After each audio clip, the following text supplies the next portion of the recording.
Sa ngayon, nandito tayo sa York chiller model YVAA 0213 ADV42. Nandito tayo ngayon sa harapan ng panel. Ito siya. Ayan siya. Mamaya na natin ayusin dito sa control panel, dito sa mga parameters niya. Mamaya natin ayusin. Kasi ang gagawin ko rito, may complaint dito na may leak yung system kasi lagi nagsa-shutdown, hindi matuloy-tuloy yung under niya. Kakaroon ng low pressure suction dito sa may parameters pag nagtingin ka rito. Ngayon, ang gagawin ko, checking ko lahat ang ano dito, lahat ng mga valve. Yan, yung mga valve na yan. Is may plus tank valve na yan, yung valvula na yan. Lahat hanggang doon sa mga relief valve. Kung nakikita nyo, andun check ako dyan, ito pa siya. Yan, ayan na pang leak test ko, yan. Pag leak test ako, tignan ko kung saan yung mga leakage. May leak ito, sure wall tayo, may leakage ito. Kasi hindi may matuloy-tuloy yung andar ng system 1, system 2 Natenga ng 6 years itong chiller na to.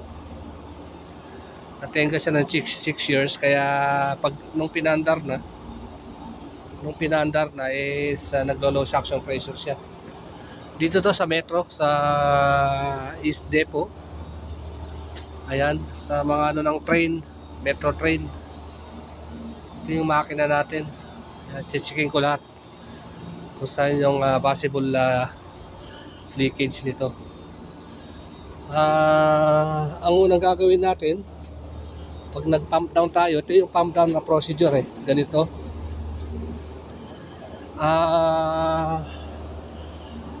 Una, isasara natin to. Yan ay i-backset natin yan. Fully close natin yan. Ito. Fully close natin yan. Pagka fully close nito, susunod natin to sa economizer. Tapos sa oil line dito naman. Dito rin to. Sasara din natin to. Ayan, yung maliit na yan. Una, 1. Yan, yun, nandun. Tapos pangalawa ito. Ito yung pangatlo. Ito siya, ito. Tapos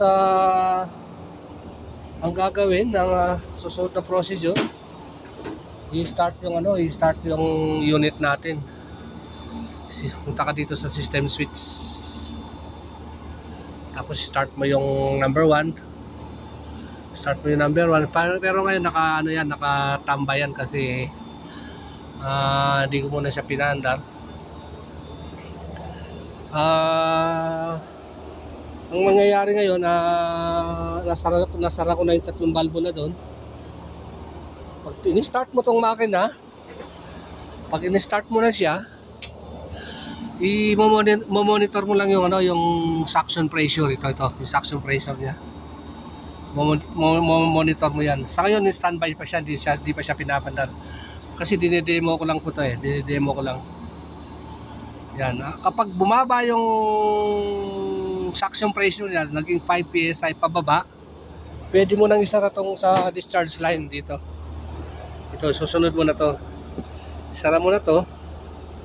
Tapos isunod mo na rin to sa oil line. Ito, sunod mo rin yan. So 5 valve yan sa YVAA.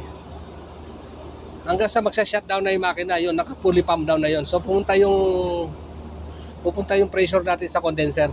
Kasi mag-leak test tayo sa parting cooler. Lahat ng mga diyan, mga connection, mga relief valve, mga joint, lahat i-checkin natin yan. Sige po, mamaya na lang po. Salamat.